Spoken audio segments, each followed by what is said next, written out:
damos la bienvenida a un nuevo episodio de Pausa Legal, el podcast de Iusset Veritas. Mi nombre es Valeria Trinidad y hoy hablaremos sobre la reciente incorporación del escrutinio del laudo al reglamento de arbitraje de la Cámara de Comercio de Lima. Esto en el marco de ciertas modificaciones al reglamento que se publicaron a finales de enero y entraron a vigencia este 1 de marzo. Y justamente para entender las implicancias de esta modificación y la incorporación de esta figura al reglamento, hoy nos acompaña el doctor Uber López. Muchas gracias por acompañarnos hoy, Uber. Muchas gracias, Valeria. Encantado de participar otra vez en este episodio de Pausa Legal. Simplemente para quienes no me conocen, soy Uber López, abogado por la Pontificia Universidad Católica del Perú, asociado en Bular Falla Escurra Más y predocente y adjunto de docencia también en la PUC. Es un gusto volver a estar en Pausa Legal. Muchas gracias por volver a Pausa Legal. Y bueno, la primera pregunta que creo que todos nos hacemos ahora es, ¿en qué consiste la figura del escrutinio del laudo? Debemos entender primero en qué consiste el arbitraje. Y como todos ustedes deben saber, es una forma de resolver controversia que se hace fuera del Poder Judicial. Las controversias se resuelven ante un panel de árbitros o ante un árbitro único, emiten un laudo arbitral y luego esta decisión puede ser ejecutada por la Corte. ¿En qué consiste el escrutinio del laudo? Básicamente, como su nombre lo dice, es escrutar, es revisar el laudo antes de que sea emitido por el tribunal arbitral. Y generalmente esta revisión es realizada por los centros de arbitraje que administran el proceso, regulada en el reglamento de la Cámara de Comercio Internacional. También está reconocido por el Centro de Arbitraje Internacional de Singapur y a nivel nacional justamente ha sido incorporado en el reglamento de la Cámara de Comercio de Lima y también hace algunos años en el reglamento de arbitraje de la Cámara Americana AmCham Perú. Ahora, esta revisión tiene dos componentes. Un primer componente es el hacer una revisión formal de los requisitos del laudo, pero también tiene una revisión de fondo. No consiste en que la Cámara o el centro de arbitraje vaya a cambiar el sentido de la decisión. Tiene como objetivo que el revisor llame la atención al tribunal arbitral sobre ciertos aspectos que se pueden mejorar en cuanto a fondo de la controversia. Entonces, por ejemplo, se le puede decir al tribunal arbitral: miren, en esta pretensión existen algunos argumentos que no quedan claros. Por favor, verifiquen.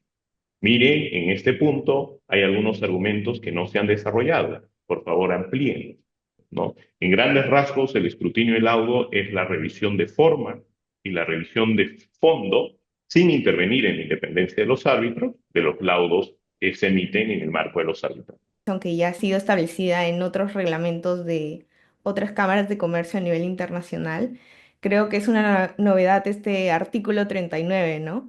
Porque a diferencia de otras modificaciones no tiene antecedentes. Y bueno, siguiendo con esta misma figura, ¿cuáles serían las ventajas y las desventajas del escrutinio del laudo? Tenemos que ubicarnos en el contexto de qué ocurre con el laudo una vez que es emitido. Este puede seguir dos caminos. El primer camino es el camino de la ejecución del laudo. El segundo camino es el proceso de anulación. ¿Por qué surge el escrutinio del laudo? Una de las principales ventajas que tiene el arbitraje en general es, primero, que es más expedito.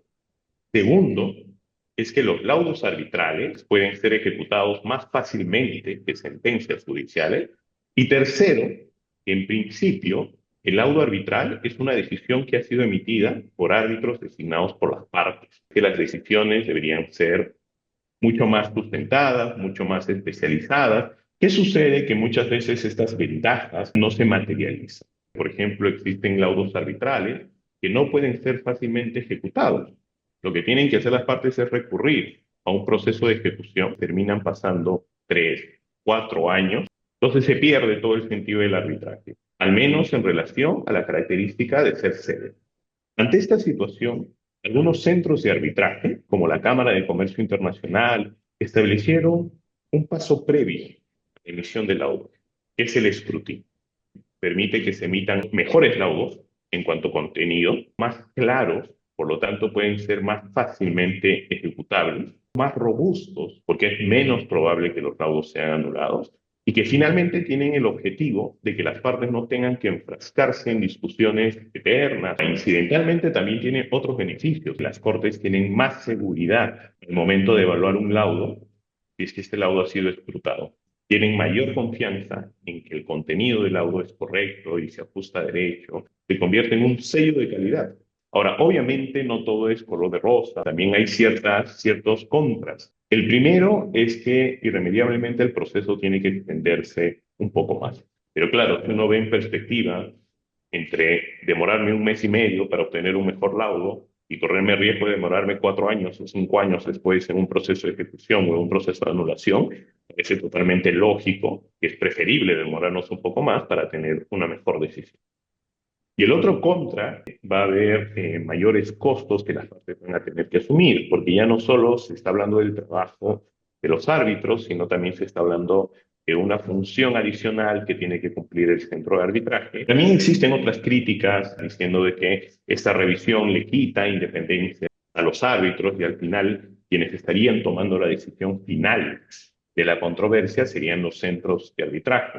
Pero la verdad es que esto es muy poco probable de que ocurra, ¿no? Porque como comentaba al inicio, la revisión en principio es una revisión de forma y también puede haber una revisión de fondo, pero esta revisión de fondo se limita a sugerencias.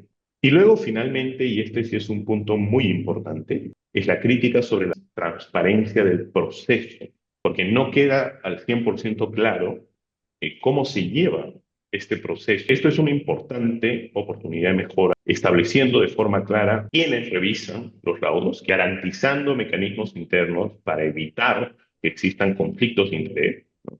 Y señalando sobre todo cuáles son las etapas y cuál es el plazo, porque al final toda esa transparencia lo que brinda es predictibilidad a las partes.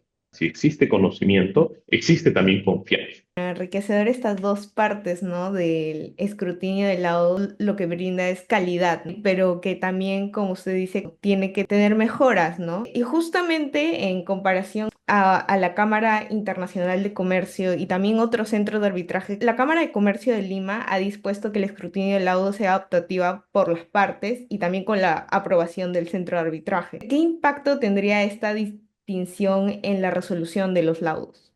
Yo creo que esa es una pregunta muy importante y es una de las características que más llama la atención de esta nueva regulación. El problema, claro, es que, en primer lugar, no están establecidos de forma transparente cuáles son los criterios en los cuales el centro va a aceptar o se va a negar a revisar el auto. Y el segundo problema es que, claro, cuando uno establece una regla o un procedimiento como optativo, va, debe establecer incentivos para que las partes puedan acceder o puedan pactar ese procedimiento.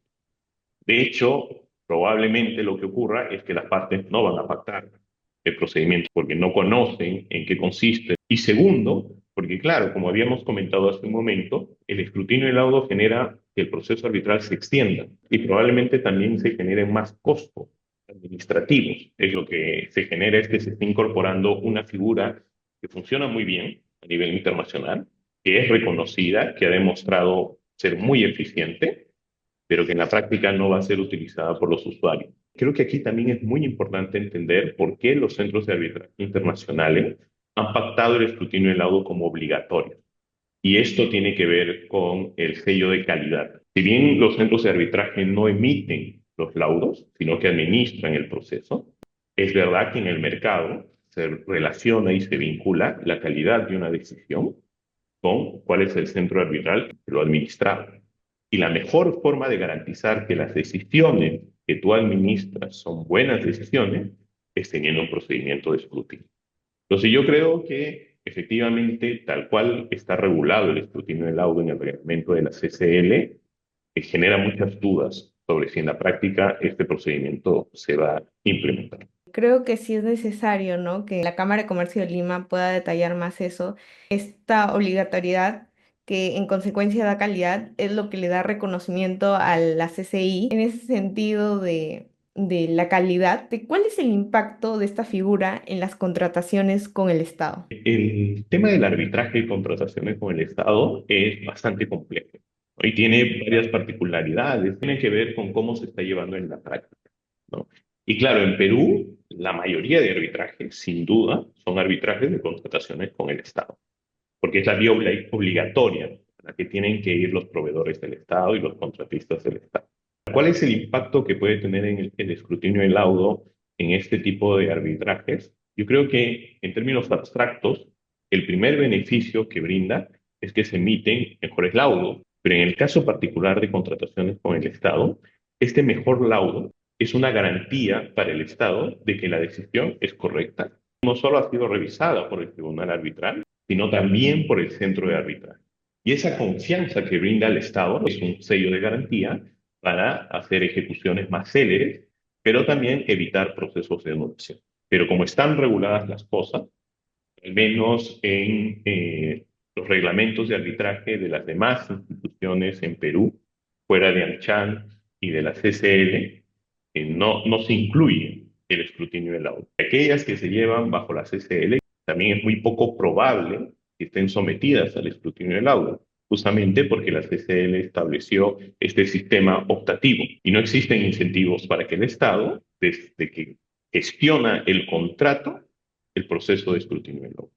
Entonces yo creo que se pierde una gran oportunidad de hacer más céleres el proceso de solución de controversias con el Estado, tener mejores laudos en este tipo de arbitraje. Bueno, creo que como usted dijo, ¿no? Que la mayoría de controversias que son solucionadas por el arbitraje se centran en contrataciones por el Estado. Creo que sí es necesario justamente una obligatoriedad, ¿no? Y creo que ambas partes lo que busca es la celeridad y también la calidad de la resolución. Justamente como el arbitraje es una alternativa al proceso judicial, ¿esta figura podría ser implementada en el Poder Judicial y cuáles serían las consecuencias de esto? Y yo creo que esta pregunta es muy compleja, porque hay que partir de entender de que el Poder Judicial y los arbitrajes tienen lógicas muy distintas por términos teóricos, y lo segundo tiene que ver ya con aspectos prácticos y contextuales. En Perú, la realidad de las cosas es que quienes recurren al arbitraje, fuera de contrataciones con el Estado, son empresas que pueden pagar el arbitraje, porque el arbitraje es un procedimiento caro. Y todos los demás mortales recurrimos al Poder Judicial, que es mucho más barato. Ahora, claro, en el Poder Judicial hay un problema, ¿no? La sobrecarga del proceso. Y esto tiene que ver, entre muchas cosas, por temas logísticos y contextuales de Perú, pero también creo que hay un aspecto procesal que incide en esto y tiene que ver con la doble instancia. Y claro, las estadísticas nos muestran que existe un buen número de procesos y de decisiones finales que son apeladas. Y esta apelación tiene un beneficio, y es que un segundo par de ojos pueda revisar la decisión de primera instancia. Pero también tiene varios perjuicios. El principal es que se incurre en un tiempo considerable, termina también devengando costos. Cuando uno ve el beneficio y ve las estadísticas, existe un número muy marginal de casos que son revertidos. Entonces creo que el escrutinio ya no sería del laudo, pero el escrutinio como lógica de una revisión previa, la sentencia, podría ser una alternativa a evitar una segunda instancia, ¿no? Al menos para algunos tipos de procesos judiciales, por ejemplo, los procesos civiles, con lo cual se obtiene el mismo beneficio de la segunda instancia. Porque claro, la lógica es que un segundo tribunal revise la decisión y sugeriría, al igual que en el arbitraje, correcciones de forma, que son muy necesarias en varias sentencias judiciales, y también sugerencias de fondo. Y con ello lo que se tiene es una mejor sentencia, que en realidad ya no necesitaría ser recurrida a segunda instancia. Y creo que esa podría ser una muy buena forma de ahorrar costos para el Poder Judicial y también beneficiando a los usuarios del Poder Judicial, porque sería más rápido y sería menos costoso. Sentencias podrían ser fácilmente ejecutables y existiría un menor riesgo de que puedan ser anuladas. Bueno, creo que sí sería una mejora para la calidad de las sentencias, porque como hemos visto, a veces carecen de una buena motivación o también fallen en la forma. Entonces creo que el escrutinio le daría ese segundo par de ojos. Y bueno, ya llegando al final, no sé si usted quiera dar algunas palabras. Creo que la reflexión sobre el escrutinio del laudo es que es un procedimiento que ayuda muchísimo al sistema de solución de controversias. Ahora en el arbitraje y quién sabe, tal vez algún día en el proceso judicial. Pero no se trata de simplemente implementarlo por implementarlo, sino que hay que pensar muy bien en qué reglas lo enmarcamos, cómo caracterizamos el procedimiento para que efectivamente sea un proceso efectivo y que ayude a los usuarios del sistema de solución de control. Y creo que hoy nos ha dado un mayor entendimiento, ¿no? De esta figura y también qué significa implementarlo en el Perú. Entonces le quisiera agradecer, Uber, por su participación en este episodio y también muchas gracias a ustedes, nuestros oyentes, por acompañarnos hoy en este episodio. Si aún no saben en qué rama especializarse, pueden revisar nuestro contenido en todas las plataformas de podcast y YouTube. Tampoco olviden seguirnos en nuestras redes de Instagram y TikTok como @pausa legal. Y si desean ver más contenido jurídico, pueden encontrarnos en Instagram como @YouSedVeritas, Yus360 y Siembra. Nos vemos en un próximo episodio. Hasta pronto.